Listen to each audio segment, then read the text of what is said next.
All right. We always encourage journalists to enter the courtroom and find a space so that they can observe these things firsthand.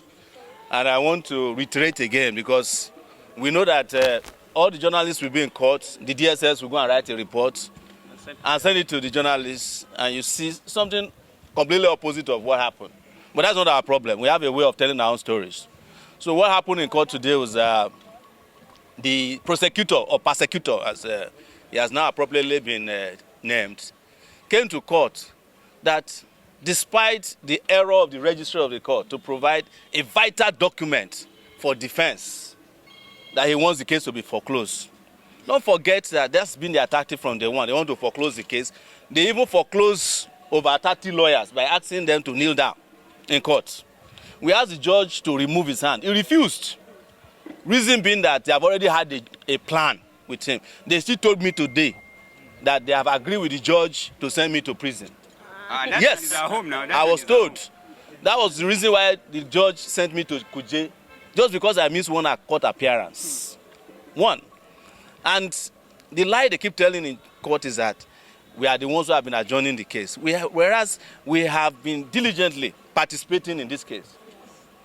You have cases of corruption, billions of naira, that have been around since 7 years ago. They have not concluded it.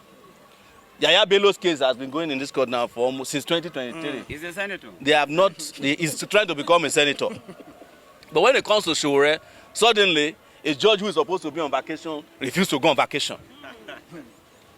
And our lawyer, being a senior advocate of Nigeria, and a senior lawyer, well-respected lawyer, who is also an activist, by the way, we don't want to hide it, came to court and he couldn't take the insult anymore. And he told the prosecutor, when he said this is dilatory tactic, he kept saying dilatory. What is the meaning of dilatory? As if that's the only grammar left in the dictionary. What is dilatory tactic in coming to court? Asking you to bring us the best witnesses we have. The witness ran away, the DG of DSS. We bent backwards, over backwards, to say he can bring anybody from his office. The man standing there is the one they brought today. Nobody even knows if he's in DSS or not. But we were ready for them. But we needed documents, because the law is very clear. You can't accuse somebody of a crime and refuse to let the person defend himself. That's what they are trying to do. The only thing they want is foreclosure, foreclosure, foreclosure. To inform the court that no, you can't keep insulting our whole legal team and the Nigerian people who are following this case, both locally and internationally, that we are not fighting this case. We have 20 witnesses that has not been called. Bring your witness. Let's interrogate them. You say you want to foreclose. So that's what happened in court today. And the judge, who hitherto had refused all this while to even go on vacation, said he cannot continue the case again. Let me use this opportunity to call on him that everything has cast. That's how they say it in Nigerian language. Everything don't cast. Let the judge just remove his hand and stop threatening Olumide Fuzika with, I'm going to refer you to the necessary, this is not a marketplace. If you don't fight in the court, where do you fight? Marketplace. If you want to go and fight in market, let them go and file the case at Wuse Market. We'll go there. Okay, sir. As the AAC presidential candidate, yes, what's your calls to Nigeria, looking at the state of the nation? Let me use that word. Our call to Nigerians is that you have seen it. Yesterday, the list of presidential candidates were released in this country. Yes.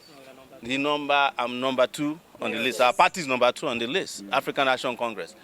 Only 19 presidential candidates of 22. I think 3 of them did not submit presidential candidates. I know of one that submitted the name of a presidential candidate that will not participate. I know of 2, but that's a conversation for another. But the presidential candidate of the APC, the All Progressive Congress, did not go to primary school. No secondary school. He did not go to secondary school. He only presented one paper from Chicago State University, which was different from the paper he presented in 1999, which was University of Chicago. Now he has downgraded it to Chicago State University. You get my point. And we're advising him, it's not too late to take advantage of adult education. Let him go back to primary school, secondary school, online. He had a minister in this country who after she was appointed as a minister went and did NYC. So there's no big deal. But in going back to school, he should go back to school and let serious people contest for the presidency. But on a serious note, we are asking Nigerians to understand the precariousness of their condition and situation.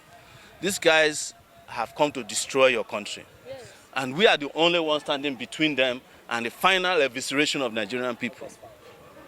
And on August 5, which is our annual date for reminding ourselves of the need for a revolution, we will all be out across the country for Revolution Now 5.0.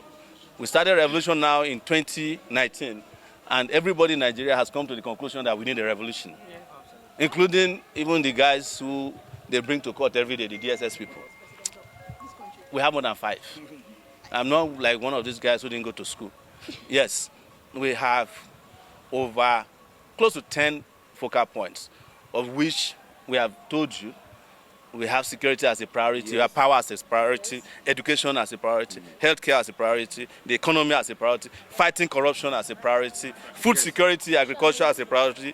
We have technology. We want to introduce brand new technological economy that will take Nigeria from being what it is today to become a competitor in the world, in the modern world. Are you getting my point? So, power. We have discussed power. Yes. We've discussed security. We have discussed education. We have talked about healthcare.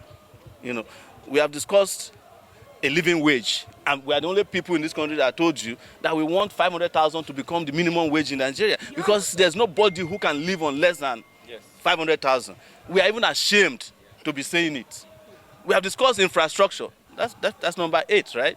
We want tourism to become a major. Nobody should be going elsewhere in Africa other than Nigeria, because there's nothing we go to look for anywhere else in the world that you don't have in Nigeria.